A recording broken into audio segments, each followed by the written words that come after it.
Hey everybody, welcome once again to That Vinyl channel on That Vinyl Guy Boz. On this episode, I'm going to be going through all the Alan Parsons Project's albums and ranking them from the albums that I most like to the albums that I least liked. I do like all the albums, but of course, you have to have the best and you have to have the least. There's some rules on this as well. So pretty much this is going to be only albums with the Alan Parsons Project name. Albums with just Alan Parsons are not going to be included. So I believe that's 10 albums in total, I believe. It's just going to be studio albums, no live albums, no bootlegs, anything like that. So just there are 10 studio albums. And so I have that coming up. So stick around and don't touch that dial. All right, and welcome back. So I do want to go ahead as well as go over a little bit how I graded them. So back last year, October, November, I spent a couple weeks and I actually listened to all their albums, and I actually sat down and I rated every single song off of each album. So it's based on the individual songs.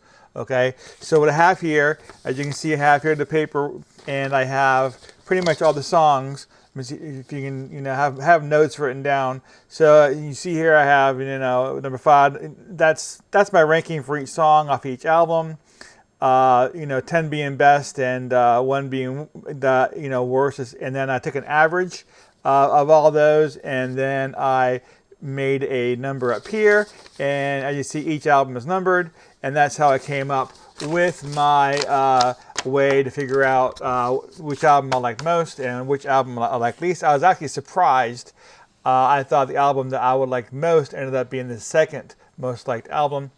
So let's go ahead and get started. So I'm going to go from the least liked album all the way up to the number 1 most liked album. So my least liked album of them is this one here. I'm not sure how it's pronounced. It's a Gotti. I know it's based on some architect guy, right? And this was released in 1987. It's their 10th and final album to carry the Alan Parsons Project name. This is a music on vinyl reissue. Unfortunately, I don't have an original pressing, but that's fine. It came in at number 57 on the Billboard Top 200. And this album is standard fare for Alan Parsons. It's fine. It has some pretty decent songs on it. But the real issue is that there's absolutely no songs on this album that really pop out at me, that make me want to stop and sit up and really pay attention. They're all just okay. So this was released in 1987, as I said before. And in 1987, rock music started becoming more polished.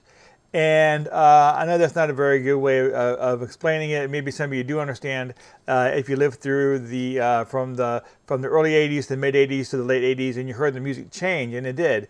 It became a little slower, become more polished, less gruff, stuff like that. So even bands like Foreigner had that same thing happen. Their music became more polished and not as much energy in it, I think. So. And it's the same with this album. This album just doesn't have the energy, I think, of the earlier albums. But this is definitely my least liked album of theirs. And also you can see here, this run came in at 3.8 out of a possible 10. So that's how this one was rated. Okay, moving on to the next record here. This is I, Robot. It was released in 1977. This is their second studio album. It did reach number 9 on the Billboard Top 200. It was based on the rise of machines and the decline of men. There were some singles off this. Wouldn't Want to Be Like You, Day After Day, and Don't Let It Show. It did reach platinum as far as the sales figures go. I'm looking at my list here. Wouldn't Want to Be Like You, of course, is an amazing song. Probably my favorite song off the album. Breakdown is a great song too, and The Voice. That's my top 3 songs off this based on my rankings here. But the rest of the songs are just so. So that's why this one ranked in the way it did. And I'm going to go ahead and I'll do this after each record. If you're curious, I'll go ahead and show you how how I got the ratings on this album. Okay, and their next album is Eve. So this would be number 8. It was released in 1979. It was their 4th studio album. The album focused on the strengths of women. In the U.S., it reached number 13 on the top Billboard 200.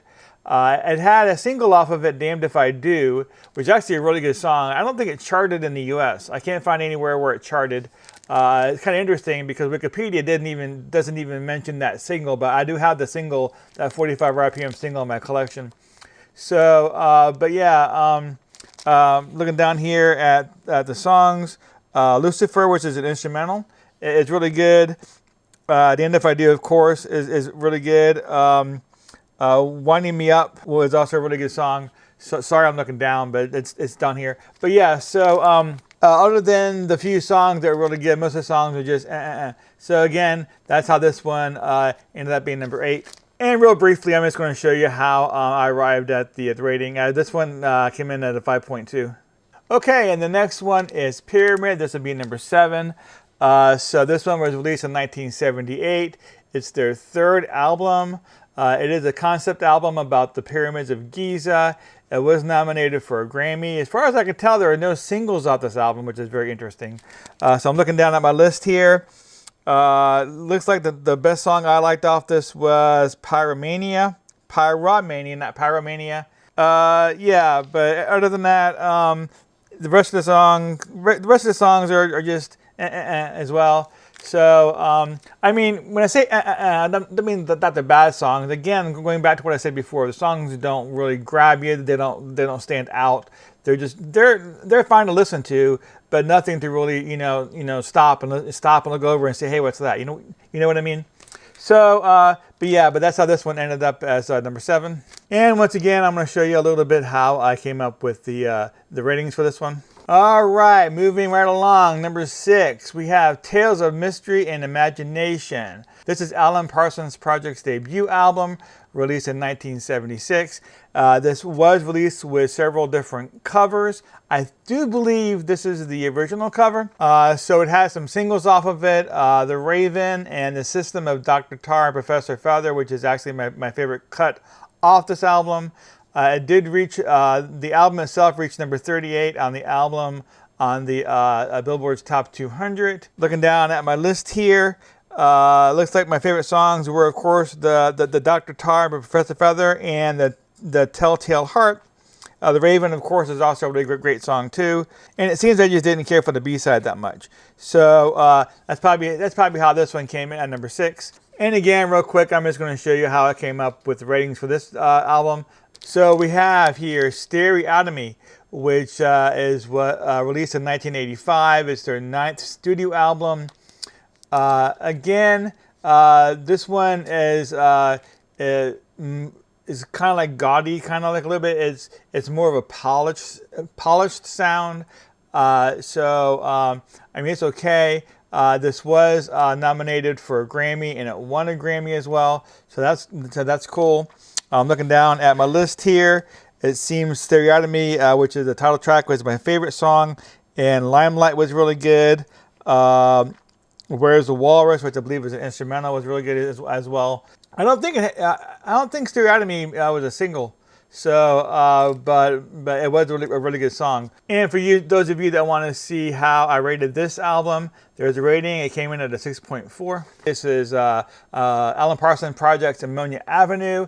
This album reached gold status. It's their 7th studio album, released in December of 1983. It had 2 singles, Don't Answer Me, which rose to number 15 on the Billboard, and Primetime, which reached number 34 on the top 40 charts. Looking down here, I love Primetime, One Good Reason, Don't Answer Me, You Don't Believe, Pipeline is a really good instrumental. So it has a lot of really good songs on this. And there are some few on here that are just okay, but it has a lot of really good songs. And once again, I'm going to show you how I rated this one. This one came in at a 7.3. So this is Alan Parsons Project's Vulture Culture, released in 1984. It's the band's 8th studio album. It reached number 1 in Germany.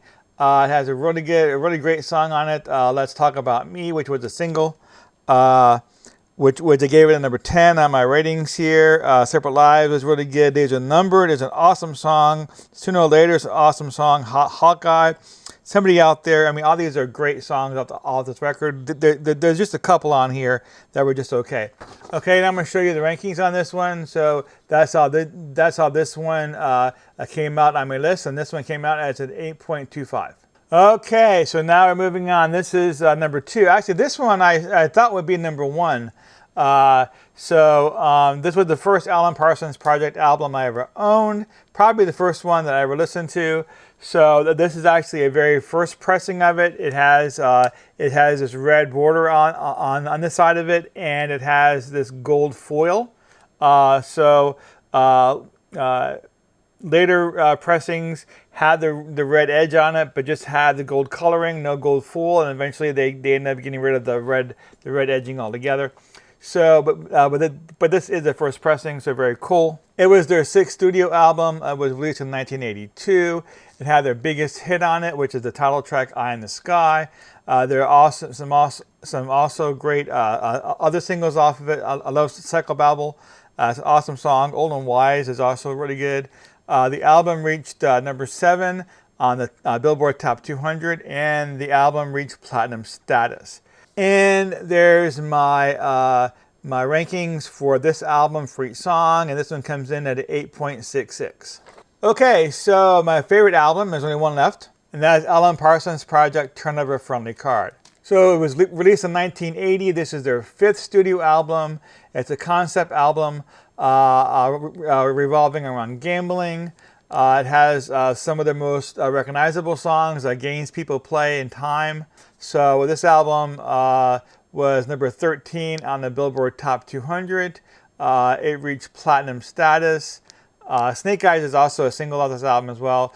So, and in the UK, not in the UK, in the Netherlands, the Turn of a Friendly Card was released as a single. I do have that single. It was not released as a single here in the US. So, I mean, all the songs on here are just amazing. So that's why this one became number 1. And this is my favorite Alan Parsons Project album. And there we go. That's how this album rated. As you see, I rated this as a 9.3.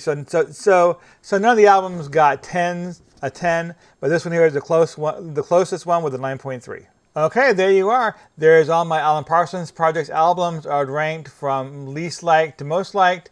And so I do want to thank you for joining me today. If you haven't subscribed to my channel, now is a great time to do so. Go ahead and tap on that subscribe button, and don't forget to bash on that bell for notifications. Again, I want to thank you, and I'll see you all next time.